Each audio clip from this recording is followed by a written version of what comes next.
अस्सलाम वालेकुम जी, क्या हाल है आप सबके? खैरियत से? कैसी लाइफ गुजर रही है? बहुत हर जगह एक अनसर्टनिटी है और एक बेसुकूनी है, लेकिन obviously the life must go on and the show must go on. अच्छा, आज का जो हमारा पैरानॉर्मल एपिसोड है उसमें एक सबसे जो ख़ास बात है वो ये है कि पहले इंसिडेंट में मैं जिस मखलूक का, जिस एंटिटी का आपसे ज़िक्र करूँगी, उसके बारे में मैंने आज तक कभी किसी एपिसोड में बात नहीं की। तो विदाउट फर्दर गेसिंग, आई एम टॉकिंग अबाउट मर्मेड्स।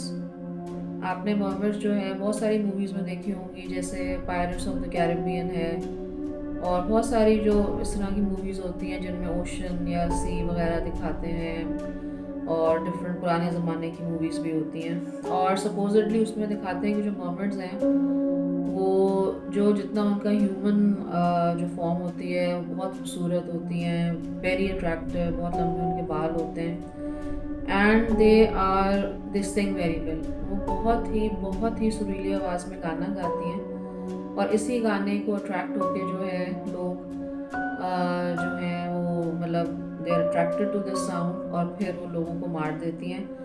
मतलब बेसिकली मूवीज़ में दिखाया जाता है।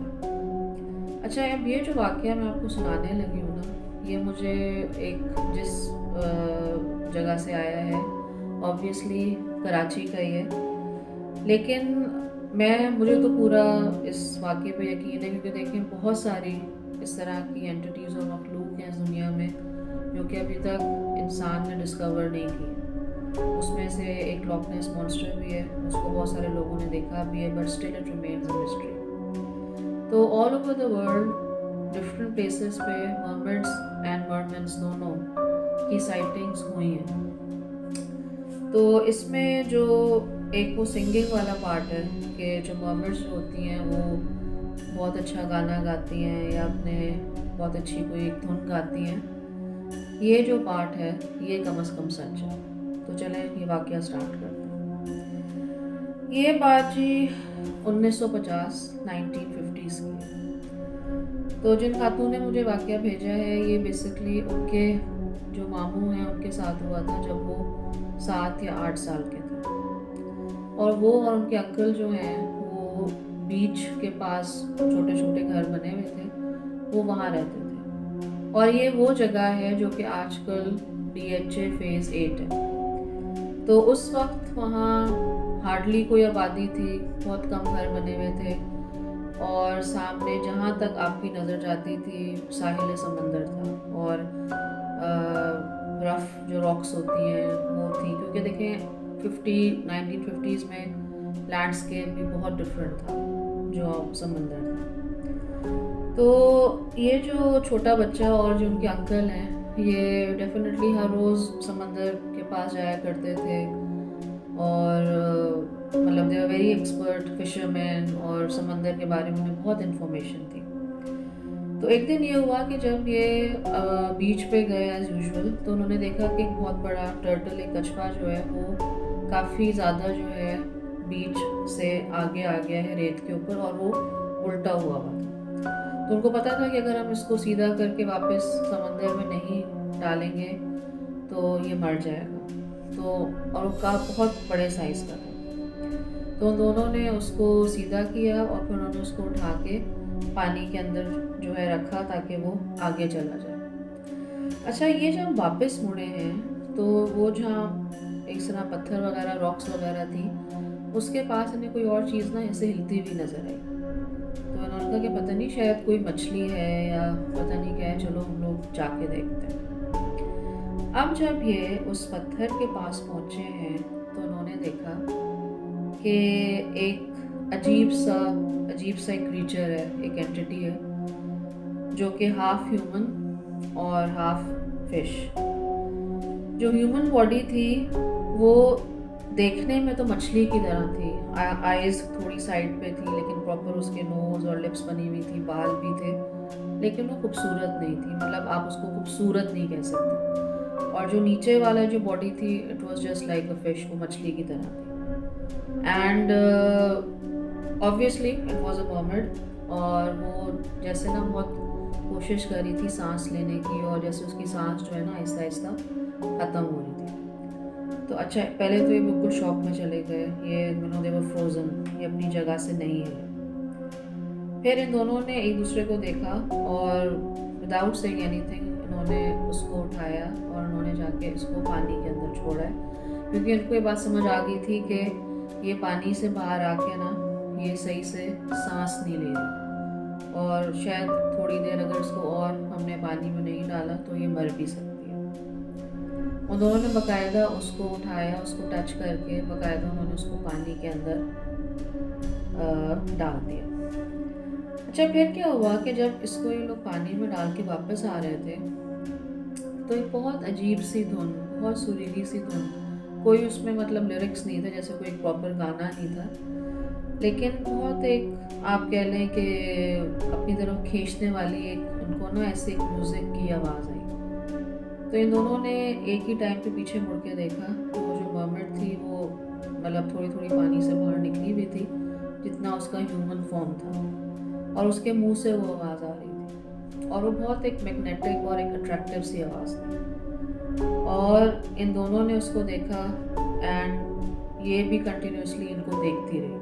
तो ये जो एक्सचेंज था, this steering match, it happened for around 1 or 2 minutes, और वो इस तरह का एक टाइम आप कह लें कि फ्रोजन इन टाइम मोमेंट था कि वो जो बच्चा और जो उसके मामू थे दे वर ऑल्सो फ्रोजन, वो भी जगह से नहीं हिले, और वो जो मर्मेड थी वो भी कंटिन्यूसली उसके मुंह से आवाज़ निकल रही थी और वो इनको देखे जा रही थी। फिर वो एकदम पानी के अंदर चली गई, जैसे एक होता है ना आपकी एक स्पेल जो है वो टूट जाती है, और ये दोनों होश में आ गए।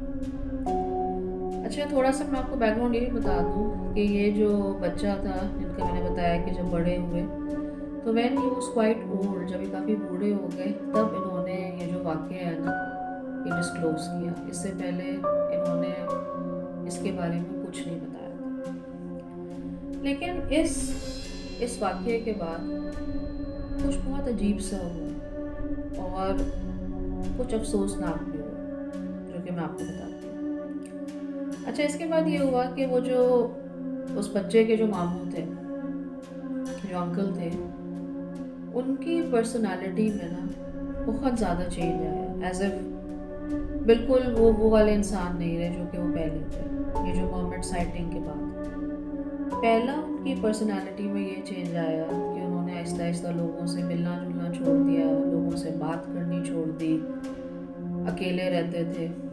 और देखें, साहिल समंदर पे तो पहले भी जाते थे, अब वो हर रोज़ वहाँ जाने लगे और सुबह से शाम तक वो वहीं उस साहिल पे बैठे रहते थे जहाँ उन्होंने वो मर्मेड देखी थी, उसको रेस्क्यू किया था और पानी में छोड़ा था। तो पहले लोगों ने इतना नोट नहीं किया, पर आहिस्ता आहिस्ता सबने नोट करना शुरू किया कि इनके ये जो हालत है ये आहिस्ता आहिस्ता जो है ना बहुत एक्सट्रीम होती जा रही है। फिर ये होता था कि वो सुबह से लेके जो है ना बीच पे जाके बैठ जाते थे और रात को कभी 10-11 बजे वो घर आते थे और वो किसी से बात नहीं करते।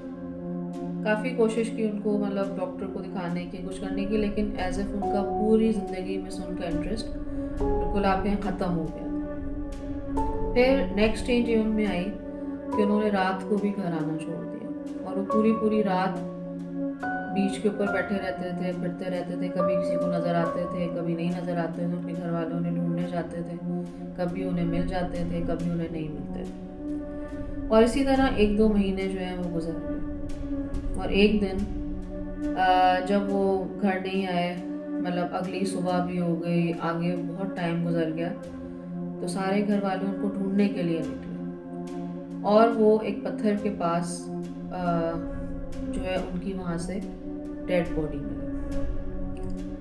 तो मतलब उनकी आप डेथ कह लें कि it was a complete mystery.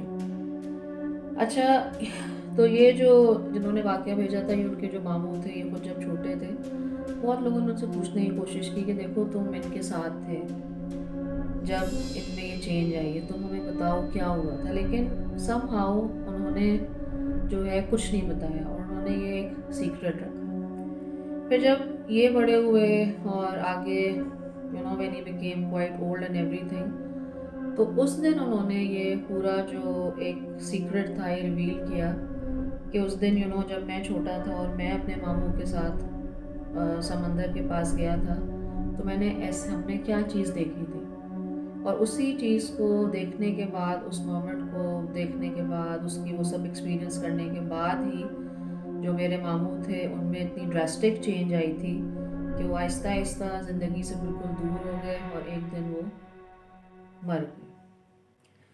तो देखिए, डेफिनेटली इट इज़ पॉसिबल, क्योंकि जैसे मैंने आपको कहा कि अभी बहुत सारी चीज़ें दुनिया में जो कि इंसान ने डिस्कवर करनी है। और इसी तरह का एक और, इसी आप नौयत का कह लें कि देखिए, हुंज़ा बहुत खूबसूरत जगह है। हुंज़ा की जो वैली है, वहाँ बहुत सारे लोगों ने बाकायदा, जो हम अगेन फेरी टेल्स में और मूवीज़ में देखते हैं, जो छोटी छोटी परियां या फेरीज़ होती हैं, वहाँ के लोकल्स जो हैं वो, काफ़ी जो लोकल्स हैं वो इन पे बिलीव करते हैं। और वो कहते हैं कि हमने जो है, मतलब अपने, जो उनके, आपको पता है कि पहाड़ों के बीच में बहुत वाइल्ड उनके फ्लावर्स ग्रो होते हैं, बहुत खूबसूरत, आप एक कहें जन्नत का एक टुकड़ा ही, मतलब मैं उसको कहूँगी, वहाँ है। जंगल हैं और दरख्त हैं, सब कुछ है। तो वहाँ कुछ लोगों ने है बाकायदा, इतनी छोटी छोटी जो फेरीज हैं, इतनी छोटी सी आप बस कह लें, हाँ, बहुत लोगों ने देखी हैं। और स्पेशली एक मेरे पास एक वाक़या आया कि एक बच्ची थी, तो वो कोई 7-8 साल की थी, लेकिन वो हुंज़ा में रहती थी और वो स्कूल नहीं जाती थी। तो उसके जो पेरेंट्स थे, उन्होंने, जैसे रोड साइड पे एक ढाबा होता है और जहाँ आप चाय वगैरह या नाश्ता वगैरह सर्व करते हैं, उसके जो पेरेंट्स थे उन्होंने वो ढाबा इस तरह खोला हुआ था। और जो भी टूरिस्ट वगैरह आते थे तो वो वहाँ चाय पीते थे, थोड़ा रेस्ट करते थे। और वो जो बच्ची थी ना, वो बस वहीं बैठी रहती थी। She had never been to school. वो किसी भी किस्म की एनवायरनमेंट में एक्सपोज नहीं हुई थी, ना वो किसी से बात करती थी। तो एक इसी तरह टूरिस्ट जो थे, वो पूरी एक टूरिस्ट का ग्रुप था, वो जब हुंज़ा गए तो वो भी जाके उस ढाबे के ऊपर रुके, उन्होंने चाय वगैरह पी। तो बच्ची जो थी ना, वो उन सबको देखे जा रही थी। तो उनमें से एक जो टूरिस्ट था वो उसके पास आई और कहती है कि आप जो है ना, आप मेरे पहले बड़े बिग फ्रेंड हैं। तो वो इस तरह जो था, उन्होंने कहा अच्छा, तो आपके जो बाकी फ्रेंड्स हैं वो छोटे हैं, वो भी बड़े हो जाएंगे? तो उसने कहा कि नहीं, वो बड़े नहीं होंगे, मैं बड़ी हो जाऊंगी, लेकिन जो मेरी फ्रेंड है ना, वो छोटी ही रहेगी। अब देखिए, इस पॉइंट पे शायद आप ये सोचें कि बच्चों की जो बहुत वाइल्ड इमेजिनेशन होती है, कुछ होती है, लेकिन जिस तरह उस बच्ची ने आगे अपनी उस फ्रेंड की को डिस्क्राइब किया, या उसके बारे में जो explanation the, that was something very very perfect. And मतलब लगता नहीं था कि it was a figment of her imagination, क्योंकि एज मैंने आपको पहले मेंशन किया कि वो किसी किस्म के टेलीविज़न, मोबाइल या फ़ोन, किसी उस पर वो एक्सपोज नहीं हुई थी।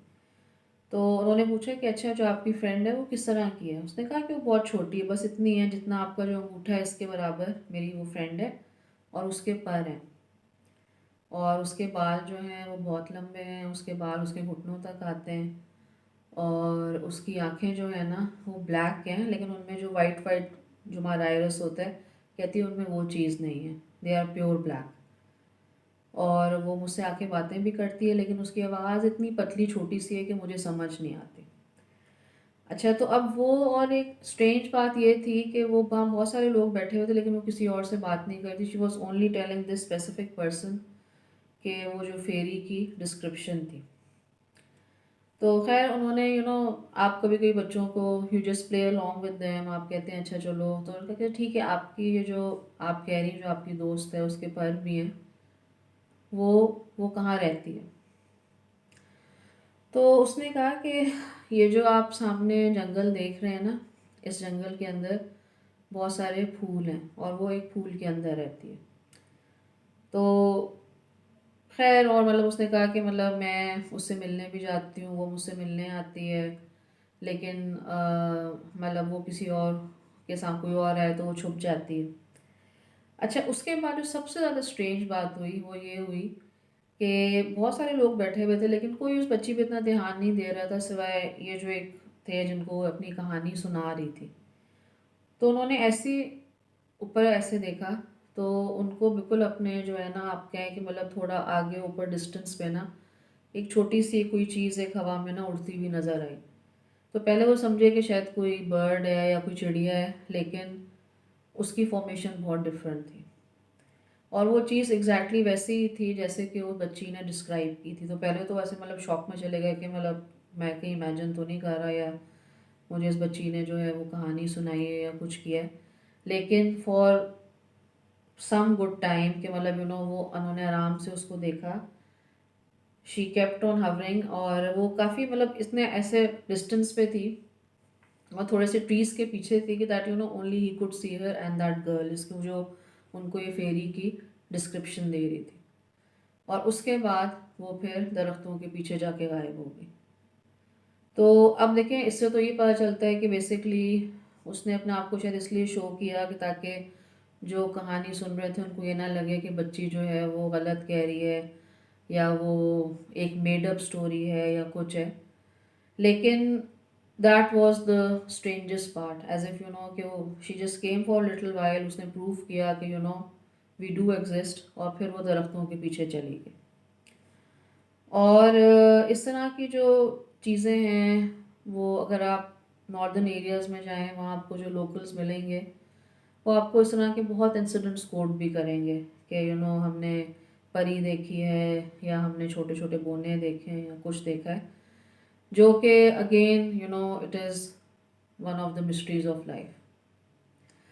तो जी ये आज का मेरा एपिसोड था, शॉर्ट थोड़ा, लेकिन मुझे लगा कि आज क्योंकि मैं मर्मेड्स की बात कर रही हूँ तो मैं आपको फेरीज़ का भी एक सुनाती हूँ इंसिडेंट। आप मुझे प्लीज़ कमेंट्स में बताएं अगर आपके साथ ऐसा कोई इंसिडेंट हुआ है, and please do subscribe and give me a like. Until next time, अपना बहुत ख्याल रखें और इंशाल्लाह जल्द मुलाकात होती है। अल्लाह हाफ़िज़।